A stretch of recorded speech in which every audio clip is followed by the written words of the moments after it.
எல்லாருக்கும் வணக்கங்க. நம்ம இந்த வீடியோவில் என்ன டாப்பிக்கை பற்றி பார்க்க போகிறோம் அப்படின்னா, இப்போ சில வருடங்களாக மேரேஜ் ஃபிக்ஸ் ஆகி திருமண மண்டபத்துக்கு போகிறதுக்கு முன்னாடியே அந்த மேரேஜ் ஸ்டாப் ஆகிடுது. இதுக்கு ஜோதிட ரீதியாக என்ன காரணம் அப்படின்னு சொல்லிட்டு 26 ஜாதகங்களை எடுத்து, அதாவது மேரேஜ் ஃபிக்ஸ் ஆகி நின்று போன ஆண் பெண் ஜாதகங்கள் 26 எடுத்து சிஆர்பி மெத்தடில் அனலைஸ் பண்ணும்போது அதில் சில காமன் ஃபேக்டர் எனக்கு கிடச்சிச்சு. அந்த காமன் ஃபேக்டர் தான் மேரேஜ் ஃபிக்ஸ் ஆனதுக்கப்புறம் நின்று போகிறதுக்கு என்ன காரணம்னு ரூலை ஃப்ரேம் பண்ணியிருக்கேன். அதற்காக ஏற்கனவே 2 எபிசோடாக பிரித்து வீடியோ போட்டிருந்தேன். அதில் ஃபஸ்ட்டு எபிசோடில் 6 ஜாதகங்கள் அனலைஸ் பண்ணியிருந்தேன். அந்த 6 ஜாதகங்களுக்குள்ள ஒரு காமன் ஃபேக்டர் யூனிக்காக இருந்தது. அதே மாதிரி 2வது எபிசோடில் 4 ஜாதகங்களுக்கு ஒரு யூனிக் ஃபேக்டரும் 5 ஜாதகங்களுக்கு ஒரு யூனிக் ஃபேக்டரும் இருந்துச்சு. இப்போ இந்த 15 ஜாதகங்களை பார்த்த அந்த யூனிக் ஃபேக்டரை எல்லாத்தையுமே கம்பைன் பண்ணி இந்த வீடியோவில் 11 ஜாதகங்களை எபிசோடு 3 அப்படின்னு சொல்லிட்டு கொடுக்குறேன். இப்போது திருமணம் நிச்சயமாகி நிற்கிறதுக்கு பிறந்த கால ஜாதகத்தினுடைய கிரக நிலைகளும் காரணமாக இருக்குது. அதே மாதிரி நடந்துகிட்டு இருந்த திசா புத்தியும் அந்த திருமணத்தை நிறுத்தறதுக்கு ஒரு காரணமாக இருக்குது அப்படிங்கிறத ஃபைண்ட் அவுட் பண்ணியிருக்கேன். இதில் நம்ம பார்க்கறது ஜனன ஜாதகத்தினுடைய கிரக நிலைகள், பிறந்த கால ஜாதகத்தின் கிரக நிலைகள் எப்படி இருந்துச்சுன்னா அந்த திருமணம் நிச்சயமான பின்னாடி நின்று விடுகிறது. ஒரு கஸ்டமர் கேட்டிருந்தாரு, 8 ஆண்டுகளாக ஒரு பெண்ணை காதல் புரிந்து வந்தேன், அந்த காதல் திருமணத்தில் முடியவில்லை. ஏன்னா 8 ஆண்டுகள் கழித்து இந்த பெண்ணுக்கு திருமண தோஷம் உள்ளது, இந்த பெண்ணை திருமணம் செய்து நீ கஷ்டப்பட வேண்டாம் என உறவினர் கூறிய காரணத்தினால் அந்த திருமணம் நின்று விட்டது என சொல்லியிருந்தாரு. இந்த மாதிரி நிச்சயம் அப்படின்னா பத்திரிகை அடித்து நின்று போனதை மட்டும் எடுத்துக்கொள்ள வேண்டாம். இவர்களை திருமணம் செய்து கொள்வோம் என்று உறுதியாக இருந்த நிலை மாறி இனி இந்த பெண்ணை திருமணம் செய்ய முடியாது அல்லது இந்த ஆணை திருமணம் செய்ய முடியாது என்பதற்கான விதிகளாகவே நம்ம இதை எடுத்துக்கணும். இந்த ஜாதகம் 16வது ஜாதகம். ஏற்கனவே எபிசோடு 1 and 2ல் 15 ஜாதகங்களை டிஸ்கஸ் பண்ணியிருக்கோம். இங்கே சைடில் காட்டியிருக்கிற ரூல் என்ன அப்படின்னா, ஒருத்தருக்கு நிச்சயிக்கப்பட்ட திருமணம் அல்லது முடிவான பின்னாடி ஒரு திருமணம் நின்று போகிறதுக்கு என்ன காரணம் அப்படின்னு சொல்லியிருக்கேன். அதற்கு முதல் காரணம் என்ன அப்படின்னா விதியாக சொல்லியிருக்கேன். 1, 7ஆம் அதிபதி நின்ற நட்சத்திரத்தில் வேறு ஒரு கிரகம் நிற்பது அல்லது 7ஆம் அதிபதி நின்ற நட்சத்திரத்தின் திரிகோண நட்சத்திரத்தில் வேறொரு கிரகம் நிற்பது. அதாவது எந்த லக்னமாக இருந்தாலும் அந்த லக்னத்தின் 7ஆம் வீட்டு அதிபதி எந்த நட்சத்திரத்தில் நிற்கிறாரோ அந்த நட்சத்திரத்தில் ஏதாவது ஒரு கிரகம் நிற்பது அல்லது 7ஆம் வீட்டு அதிபதி நின்ற நட்சத்திரத்தின் திரிகோண நட்சத்திரத்தில் வேற ஏதாவது ஒரு கிரகம் நிற்பது. இப்படி இது ஒரு காமன் ஃபேக்டராக இருந்துச்சு. அடுத்தது 2வது ரூல், சுக்கிரன் என்ற நட்சத்திரத்திற்கு வதம் அல்லது வைநாசிகம் அல்லது வேதை நட்சத்திரத்தில் கிரகம் நிற்பது. அப்போ ஒரு கிரகம் எந்த நட்சத்திரத்தில் இருக்கோ அந்த நட்சத்திரத்தில் இருந்து கிளாக் வைஸில் 7வது நட்சத்திரம் அல்லது ஆன்டி கிளாக் வைஸில் 7வது நட்சத்திரம், இதற்கு தான் வதம் வைநாசிகம்னு சொல்கிறாங்க. அப்படி கிரகம் இருப்பது அல்லது வேதை நட்சத்திரத்தில் கிரகம் நிற்பது. சுக்கிரன் என்ற நட்சத்திரத்திற்கு வேதை நட்சத்திரத்தில் ஏதாவது ஒரு கிரகம் நிற்பது. இப்படி இல்லை அப்படின்னா சுக்கிரன் என்ற நட்சத்திரத்தில் வேறொரு கிரகம் நிற்பது அல்லது சுக்கிரன் என்ற நட்சத்திரத்தின் திரிகோண நட்சத்திரத்தில் வேறொரு கிரகம் நிற்பது. ஏற்கனவே சொன்ன மாதிரி தான். ஏன் சுக்கிரன் எடுத்திருக்கேன் அப்படின்னா, காலபுருஷனுக்கு 7ஆம் இடம் என்பது துலாம், இதன் அதிபதி சுக்கிரன். அந்த சுக்கிரன் நின்ற நட்சத்திரத்தில் வேறொரு கிரகம் நிற்பது அல்லது சுக்கிரன் என்ற நட்சத்திரத்தின் திரிகோண நட்சத்திரத்தில் வேறொரு கிரகம் நிற்பது. இந்த மாதிரி கிரகம் இருந்தால் அந்த பாயிண்ட் நம்ம டிக் பண்ணிக்கணும். அடுத்தது 3வது ரூல், சுக்கிரனுக்கு அல்லது துலாமிற்கு கேதுவின் தொடர்பு. இப்போ தான் சொன்னேன், துலாம் என்பது காலபுருஷனுக்கு 7ஆம் இடம், களத்திரஸ்தானம். அந்த வீட்டிற்கு கேதுவினுடைய தொடர்பு ஏற்படணும். இப்போ இந்த 3 விதியும் இருந்தால் மட்டும்தான் ஒரு மேரேஜ் ஃபிக்ஸ் ஆனதுக்கப்புறம் அது நின்றுது அப்படின்னு சொல்லி கிட்டத்தட்ட 26 ஜாதகங்களை கொண்டு பார்க்க முடிஞ்சுது. இப்போ ஒன்றா பார்க்கலாம் வாங்க. 16, இந்த ஜாதகர் பிறந்திருக்கிறது சிம்ம லக்னம், 7ஆம் வீடு கும்பம், இதன் அதிபதி சனி. சனி நிற்கிற நட்சத்திரம் சதயம், இந்த சதயம் நட்சத்திரத்தில் வேற கிரகம் இல்லை. ஆனால் சதயத்தினுடைய திரிகோண நட்சத்திரம் திருவாதிரை மற்றும் சுவாதி. அந்த சுவாதி நட்சத்திரத்துல யார் இருக்கா? குரு இருக்கு. அதனால 7ஆம் வீட்டு அதிபதி என்ற நட்சத்திரத்தில் வேறொரு கிரகம் இருப்பதாக எடுத்துக்கணும். 2வது ரூல் சுக்கிரன். சுக்கிரன் எங்க இருக்குன்னு பாருங்க. சுக்கிரன் லக்னத்திலேயே இருக்கு. இப்போ சுக்கிரன் இருக்கிற நட்சத்திரம் உத்திரம். இந்த உத்திரம் நட்சத்திரத்துல கிரகம் இல்லை. துலாம் என்பது காலபுருஷனுக்கு 7ஆம் இடம். அங்க ராகு இருக்கு. ஏற்கனவே பல வீடியோல சொல்லியிருக்கேன். ராகுங்கிற கிரகத்திற்கு சொந்த வீடு இல்லை. அதனால எந்த வீட்டில் அந்த கிரகம் அதாவது ராகு இருக்கிறதோ அந்த வீட்டின் அதிபதியாக செயல்படுகிறார். அந்த விதத்துல ராகுவை என்ன பண்ணணும்? சுக்கிரனாக கருத வேண்டும். அப்போ ராகு இருக்கும் நட்சத்திரம் விசாகம். விசாகம் நட்சத்திரத்துல வேற ஏதாவது கிரகம் இருக்கான்னு பார்த்தா இல்லை. அதே சமயம் விசாகத்தினுடைய திரிகோண நட்சத்திரம் புனர்பூசம். அந்த புனர்பூச நட்சத்திரத்துல புதன் இருக்கு. அதனால 7ஆம் வீடு அதாவது காலபுருஷனுடைய 7ஆம் வீட்டிற்கு உரிய சுக்கிரனுக்கு அது அமர்ந்த நட்சத்திரத்துல கிரகம் இல்லைனாலும் 7ஆம் வீட்டில் இருக்கிற ராகு அமர்ந்த நட்சத்திரத்திற்கு திரிகோண நட்சத்திரத்துல புதன் இருக்கு. அடுத்தது 7ஆம் வீட்டை மேசத்தில் இருக்கிற அதாவது காலபுருஷனுக்கு 7ஆம் வீட்டை மேசத்தில் இருக்கிற கேது பார்க்கறாரு. அதனால இந்த 3 விதிகளும் பொருந்தி வந்த காரணத்தினால இந்த ஜாதகருக்கு மேரேஜ் ஃபிக்ஸ் ஆகி நின்றுச்சு. 17வது ஜாதகம். இந்த ஜாதகர் பிறந்தது மிதுன லக்னம். லக்னத்துக்கு 7ஆம் இடம் தனுசு. இதன் அதிபதி குரு எங்க இருக்காரு? ரிஷபத்தில் இருக்காரு. குரு இருக்கும் நட்சத்திரம் கார்த்திகை. கார்த்திகை நட்சத்திரம் என்பது சூரியனுடைய நட்சத்திரம். அந்த நட்சத்திரத்துல அதாவது கார்த்திகையில கிரகம் இல்லை. ஆனால் சூரியனுடைய நட்சத்திரமான உத்திராடம் நட்சத்திரத்துல புதனும் சுக்கிரனும் இருக்கிறாங்க. எனவே 7ஆம் வீட்டு அதிபதி என்ற நட்சத்திரத்திற்கு திரிகோண நட்சத்திரத்தில் கிரகம் உள்ளது. அடுத்தது சுக்கிரனை பாருங்க. சுக்கிரன் எங்க இருக்கு? மகரத்தில் இருக்கு. சுக்கிரன் இருக்கிற நட்சத்திரம் உத்திராடம். அதே உத்திராடம் நட்சத்திரத்துல புதன் இருக்கு. அப்போ 2வது ரூல் மேட்ச் ஆகுது. அடுத்தது துலாமிற்கு கேதுவின் தொடர்பு. கேது எங்க இருக்கு? சிம்மத்தில் இருக்கு. சிம்மத்தில் இருக்க கேது துலாம் வீட்டை பார்க்கறதுனால 3 விதியும் பொருந்தி வருகிறது. அடுத்தது 18வது ஜாதகம். இந்த ஜாதகர் பிறந்திருக்கிறது விருச்சிக லக்னம். இந்த லக்னத்துக்கு 7ஆம் இடம் ரிஷபம். இதன் அதிபதி சுக்கிரன். சுக்கிரன் எங்க இருக்கு? துலாம் ராசியில இருக்கு. சுக்கிரன் இருக்கும் நட்சத்திரம் விசாகம். இந்த விசாகம் நட்சத்திரத்துல கிரகம் இல்லை. ஆனாலும் விசாகம் என்பது குருவினுடைய நட்சத்திரம். குருவினுடைய மற்ற நட்சத்திரங்களான புனர்பூசம் பூரட்டாதியில் ஏதாவது கிரகம் இருக்கான்னு பார்த்தா புனர்பூசத்துல ராகு இருக்கு. அதே மாதிரி தான் 2வது உள்ள விதிக்கும் பொருந்தி வருகிறது. அடுத்தது சுக்கிரனுடைய வீடு காலபுருஷனுக்கு 7ஆம் இடமான சுக்கிரன் உள்ள வீட்டிற்கு கேதுவோட தொடர்பு எப்படி வருதுன்னு பார்க்கலாம். கேது பாருங்க கிரக பாதசாரத்துல பூராடம் நட்சத்திரத்தில் இருக்கு. பூராடம் என்பது சுக்கிரனுடைய நட்சத்திரம். மேலும் அந்த கேது துலாம் வீட்டை பார்க்கறதுனால இந்த 3 விதியும் இந்த ஜாதகத்துல பொருந்தி வந்துள்ளது. 19வது ஜாதகம். இந்த ஜாதகர் பிறந்தது மகர லக்னம். லக்னத்திற்கு 7ஆம் இடம் கடகம். இதன் அதிபதி சந்திரன் எங்க இருக்கு? 12ஆம் வீட்டுல இருக்கு. இந்த சந்திரன் இருக்கிற நட்சத்திரம் மூலம். இந்த மூலம் நட்சத்திரத்துல கிரகம் இல்லை. அதே சமயம் மூலம் என்பது கேதுவோட நட்சத்திரம். அப்போ அஸ்வினி மகம் ஏதாவது கிரகம் இருக்கான்னு பார்க்கும்போது மகத்துல பாருங்க சூரியன் இருக்கு. 7ஆம் வீட்டு அதிபதி சந்திரன் அமர்ந்த நட்சத்திரத்தினுடைய திரிகோண நட்சத்திரத்துல சூரியன் இருக்கு. அடுத்தது சுக்கிரன் பார்ப்போம். சுக்கிரன் அமர்ந்த நட்சத்திரம் பூசம். இந்த சுக்கிரனுடைய அமர்ந்த நட்சத்திரமான பூசத்துல வேற கிரகம் இல்லை. அதே சமயம் பூசம் என்பது சனியுடைய நட்சத்திரம். அந்த சனிக்கு அனுசம் உத்திரட்டாதின்னு மற்ற 2 நட்சத்திரங்கள் இருக்கு. அந்த அனுசம் நட்சத்திரத்துல ராகு இருக்கு. எனவே 2வது விதி பொருந்தி வருகிறது. அடுத்தது கேதுவு பாருங்க. கேது எங்க இருக்கு? ரிஷபத்துல இருக்கு. ரிஷபத்துல இருக்கிற கேது சுக்கிரனை பார்க்கறதால இந்த 3 விதியும் இந்த ஜாதகத்துல பொருந்தி வந்திருக்கு. அடுத்தது 20வது ஜாதகம். இந்த ஜாதகர் பிறந்திருக்கிறது கடகலக்னம். 7ஆம் இடம் மகரம். இதன் அதிபதி சனி. சனி அமர்ந்த நட்சத்திரம் திருவோணம். இதே திருவோணத்துல கிரகம் இல்லை.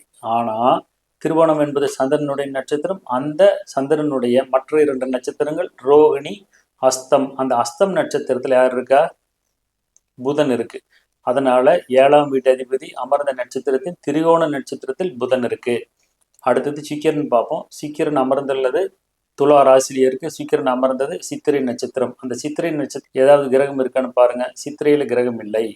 ஆனா சித்திரை செவ்வாயினுடைய நட்சத்திரம், அதனுடைய மற்ற 2 நட்சத்திரங்களில் ஒன்று மிருகசீரிஷம். அந்த மிருகசீரிஷ நட்சத்திரத்துல கேது இருக்கு. அப்போ 2வது ரூல் மேட்ச் ஆகுது. இதே மாதிரி தான் சுக்கிரனுக்கு கேதுவோட தொடர்பு வரணும்.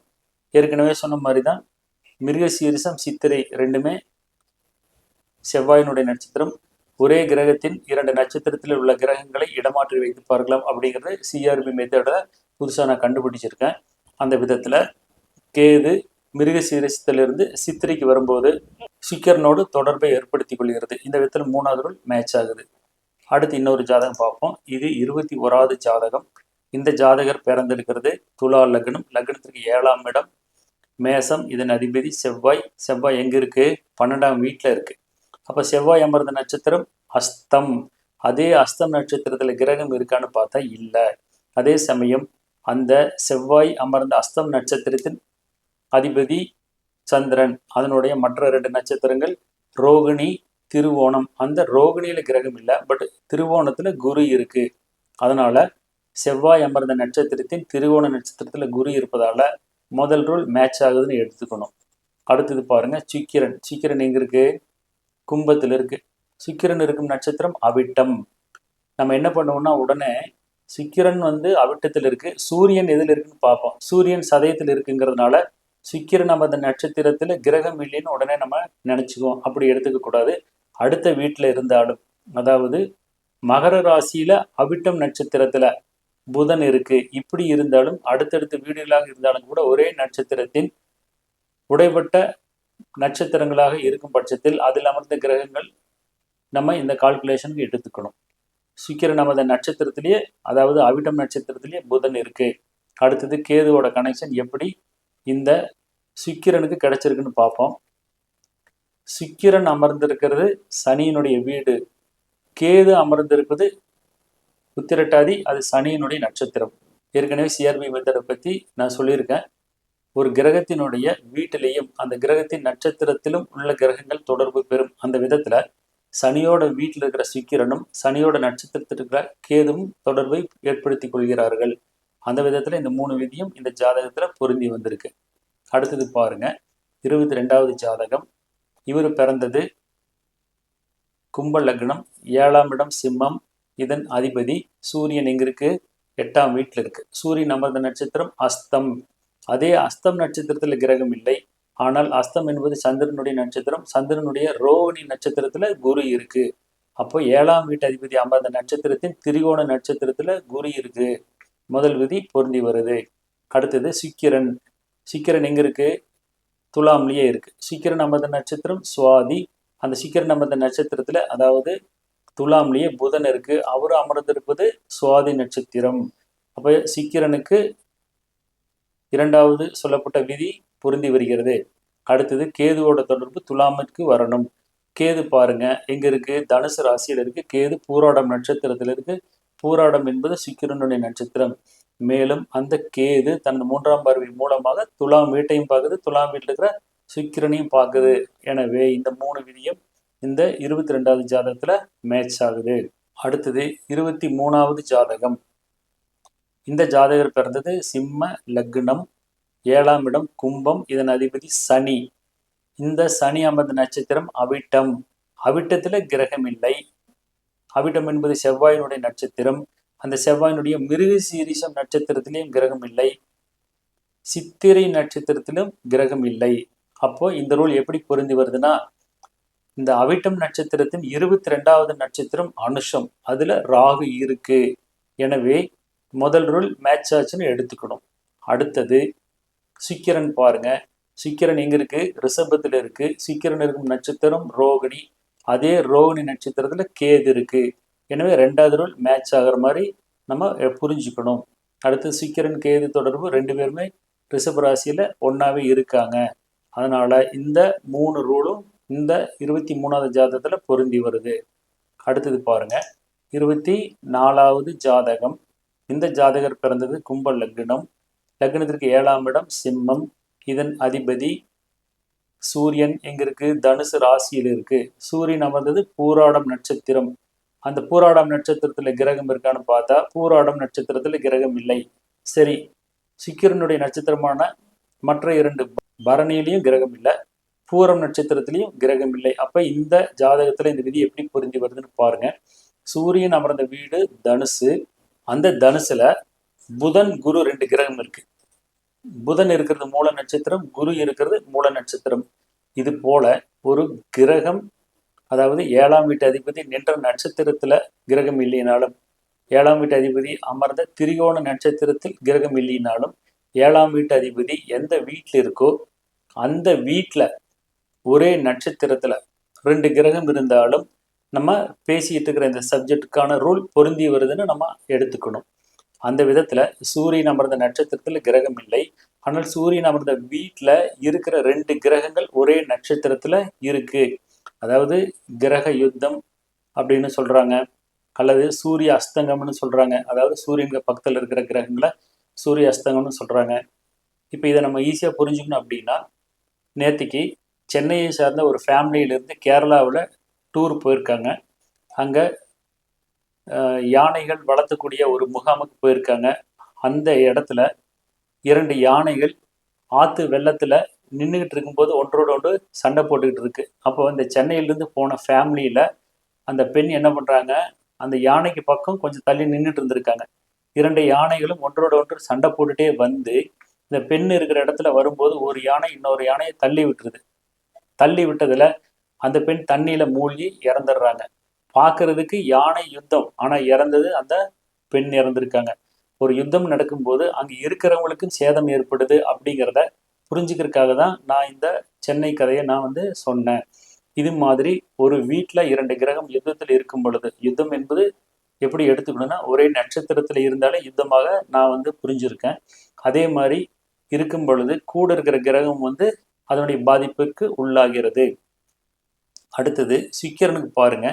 சுக்கிரன் விருச்சிகத்தில் இருக்கு. விருச்சிகத்தில் இருக்க சுக்கிரன் அமர்ந்த நட்சத்திரம் அனுசம். அனுசம் நட்சத்திரத்தில் கிரகம் இல்லை.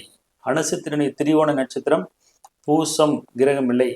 உத்திரட்டாதி, அதுலேயும் கிரகம் இல்லை. அப்போ எப்படி இந்த விதி இந்த ஜாதகத்தில் பொருந்தி வந்திருக்கு அப்படின்னா, சுக்கிரனும் செவ்வாயும் பரிவர்த்தனை ஆகிறாங்க. பரிவர்த்தனைக்கு பிறகு சுக்கிரன் அவருடைய சொந்த வீட்டுக்கு வந்துடுவார். அப்படி வந்தாலுமே அந்த செவ்வாய் இருந்த நட்சத்திரம் என்ன, சித்திரை. சித்திரையில் கிரகம் இல்லை. அப்போ நம்ம கொஞ்சம் பொறுமையாக கவனிக்கணும். எப்படின்னா, சனி இருக்குது இல்லையா, அந்த சனி என்ன நட்சத்திரத்தில் இருக்கு, விசாகம் நட்சத்திரத்தில் இருக்கு. விசாகம் என்பது குருவுடைய நட்சத்திரம். அந்த குருவிற்கான மற்ற 2 நட்சத்திரம் என்ன, புனர்பூசம், பூரட்டாதி. புனர்பூசத்துல கிரகம் இல்லை. பூரட்டாதியில் யார் இருக்கா, சந்திரன் இருக்காரு. அப்போ திரியோண நட்சத்திரத்தில் உள்ள கிரகங்களை அந்த நட்சத்திரங்களுக்குள் இடம் மாற்றி வைத்து பார்க்கலாம் அப்படிங்கிற சிஆர்பி மெத்தடில் நான் புதுசாக ஃபைண்ட் அவுட் பண்ணியிருக்கேன். மீனத்தில் இருக்கிற சந்திரனை என்ன பண்ணணும், துலாம் ராசியில் சனி இருக்கிற விசாகம் நட்சத்திரத்தில் வச்சு பார்க்கணும். அப்போ சந்திரன் எங்கே இருக்காரு, துலாம் ராசியில் சனி இருக்கிற அதே விசாகத்தில் இருப்பதாக எடுத்துக்கணும். அதாவது விசாகம் நட்சத்திரத்தில் சனியும் சந்திரனும் இருக்கிறதாக எடுத்துக்கணும். ஏற்கனவே நான் சொல்லியிருக்கிறேன், சுக்கிரனும் செவ்வாயும் பரிவர்த்தனை ஆகுது. பரிவர்த்தனைக்கு பிறகு சுக்கிரன் துலாமில் இருக்கு. துலாமில் சனியும் சந்திரனும் ஒரே நட்சத்திரத்தில், அதாவது விசாகத்தில் இருப்பதாக நம்ம புரிஞ்சுக்கணும். இது கொஞ்சம் காம்ப்ளிகேட்டடான விஷயம். போக போக உங்களுக்கு இதனுடைய உண்மை என்ன, இதனுடைய தாத்பரியம் என்னங்கிறது உங்களுக்கு புரியும். இப்போ இந்த துலாமுக்கு கேதுவோட தொடர்பு வேணும். ஏற்கனவே பரிவர்த்தனைக்கு முன்னாடி கேதுவும் சுக்கிரனும் ஒன்னா தான் இருக்காங்க. அதனால இங்க இருக்கிற எல்லா விதிகளும் இந்த ஜாதகத்துக்கு பொருந்தி வந்திருக்கு. அடுத்தது பாருங்க, 25வது ஜாதகம். இவர் பிறந்திருக்கிறது துலா லக்னம். லக்னத்திற்கு 7ஆம் இடம் மேஷம். இதனுடைய அதிபதி செவ்வாய். கிரக பாதசாரத்தில் பாருங்க, செவ்வாய் மகம் நட்சத்திரத்தில் இருக்கு. அப்போ மகம் நட்சத்திரத்தில் ஏதாவது கிரகம் இருக்கா, இல்லை. மகம் இல்லைன்னா, மகம் என்பது கேதுவோட நட்சத்திரம். அதனுடைய மற்ற 2 நட்சத்திரம் அஸ்வினி, மூலம். அஸ்வினியில யார் இருக்கா, கேது இருக்கு. அதனால இந்த செவ்வாயை என்ன பண்ணலாம்னா, கேது இருக்கிற அஸ்வினி நட்சத்திரத்துக்கு டிரான்ஸ்ஃபர் பண்ணலாம். அதனால தான் ரெட் கலர் பாக்ஸில் செவ்வாயை டிஃப்ரென்ஷியேட் பண்ணி காமிச்சிருக்கேன். அப்போ இதனுடைய பொருள் என்னன்னா, செவ்வாய் என்ற நட்சத்திரத்தில் கேது இருப்பதாக பொருள். அதே சமயம் இந்த கேதுவும் செவ்வாயும் அஸ்வினி நட்சத்திரத்தில் இருக்கிறதாகவே நம்ம புரிஞ்சுக்கணும். இப்போ அடுத்தது, சுக்கிரன் அமர்ந்த நட்சத்திரத்திற்கு திரிகோண நட்சத்திரத்திலேயோ அல்லது சுக்கிரன் அமர்ந்த நட்சத்திரத்திலேயோ ஏதாவது கிரகம் இருக்கான்னு பார்த்தா, சுக்கிரன் எங்க இருக்கு, பரணியில் இருக்கு. பரணியில கிரகம் இல்லை. அடுத்தது பூரம் நட்சத்திரத்தில் இருக்கான்னு பார்த்தா பூரம் நட்சத்திரத்துலையும் இல்லை. பூராடம் நட்சத்திரத்தில் இருக்கான்னு பார்த்தா பூராடத்திலையும் இல்லை. அப்போ இந்த ஜாதகருக்கு இந்த விதி எப்படி பொருந்தி வருது? இப்போதான் சொன்னேன், செவ்வாயும் கேதுவும் கேதுவோட நட்சத்திரத்தில் இருக்கிறதுனால செவ்வாயை கேது இருக்கிற அஸ்வினிக்கு டிரான்ஸ்ஃபர் பண்ணணும். அப்போ கேதுவும் செவ்வாயும் இந்த 2 கிரகங்களும் அஸ்வினியில் இருக்கிறதாக எடுத்துட்டோம்னா சுக்கிரன் அமர்ந்த வீட்டில் வேற நட்சத்திரத்துல, இது அஸ்வினியில கேதுவும் செவ்வாய் இருக்கு. ஒருவேளை கேதுவும் செவ்வாயும் கார்த்திகையிலையும் உத்திரத்திலையும் இருந்தாலும் ரெண்டையும் இந்த வீட்டில் வச்சு பார்க்கலாம். அப்பவும் இந்த சுக்கிரனுக்கு இந்த 2வது விதி பொருந்தி வருவதாக பொருள்.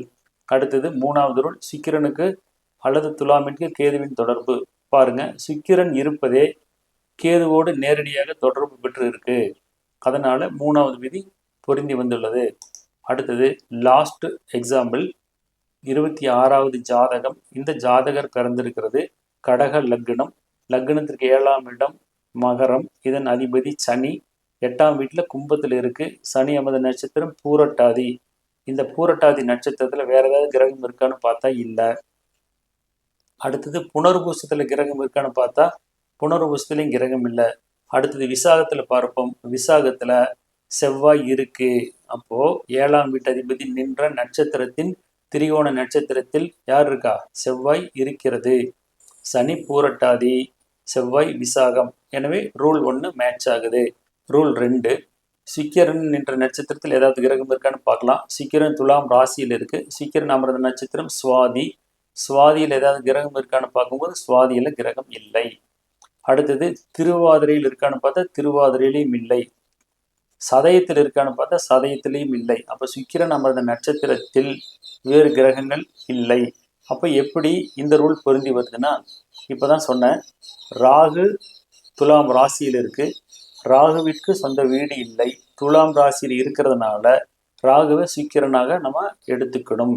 அப்போ ராகு அமர்ந்த நட்சத்திரம் சித்திரை. அதே மாதிரி சந்திரன் இருப்பது மிருகசீரிசம். சித்திரை மிருகசீரிசம் ரெண்டுமே செவ்வாயினுடைய நட்சத்திரம். அதனால சந்திரன் என்ன பண்ணலான்னா மிருகசீரிசம் நட்சத்திரத்தில் இருந்து ராகு உள்ள சித்திரை நட்சத்திரம் டிரான்ஸ்ஃபர் பண்ணிக்கலாம். அதனால தான் சந்திரனை இப்படி ரெட் கலரில் பாக்ஸ் போட்டு டிஃப்ரென்ஷியேட் பண்ணி காமிச்சிருக்கேன். அப்போ இந்த வீட்டில், அதாவது துலாம் ராசியில் ராகு உள்ள சித்திரை நட்சத்திரத்திலேயே சந்திரனும் இருப்பதாக பொருள். இந்த விதத்தில் ராகுவும் சந்திரனும் சித்திரையில் இருக்கும்போது சுக்கிரன் கூட இருக்கிறதுனால சுக்கிரனுடைய பண்புகள் கெடுது. அதனால காலபுருஷனுக்கு 7ஆம் இடமான துலாமின் அதிபதி சுக்கிரனுக்கு ரூல் 2ல சொன்ன விதி பொருந்தி வருது. அடுத்தது லாஸ்ட் ரூல், சுக்கிரன் அல்லது துலாமிற்கு கேதுவின் தொடர்பு. இங்க பாருங்க, மேசத்தில் இருக்கிற கேது தனது 7ஆம் பார்வை மூலமாக துலாம் ராசியை பார்க்குது. அதே சமயம் சுக்கிரனையும் பார்க்குது. இந்த விதத்தில் இங்கே இருக்கிற 3 விதிகளும் இந்த ஜாதகத்தில் பொருந்தி வந்திருக்கு. இப்போ திருமணம் நின்று போவதற்கான விதி என்ன, அந்த விதி எப்படி ஒரு ஜாதகத்தில் பொருந்தி வருதுன்னு சொல்லி கிட்டத்தட்ட 26 ஜாதகங்களுக்கு எடுத்து உங்களுக்கு நான் ப்ரூஃபாக கொடுத்துருக்கேன். அதனால் இந்த மாதிரி விதிகள் எந்த ஜாதகத்தில் இருக்கோ அவர்களுக்கு திருமணம் நிச்சயமான பிறகு அல்லது உறுதி செய்யப்பட்ட பிறகு அல்லது பேச்சுவார்த்தைக்கு பிறகு நின்று விடுகிறது. அந்த காலகட்டத்தில் நடக்கும் புத்தி கூட இந்த திருமணத்தை நிறுத்துறதுக்கு காரணமாக இருக்குது. திருச்சிற்றம்பலம்.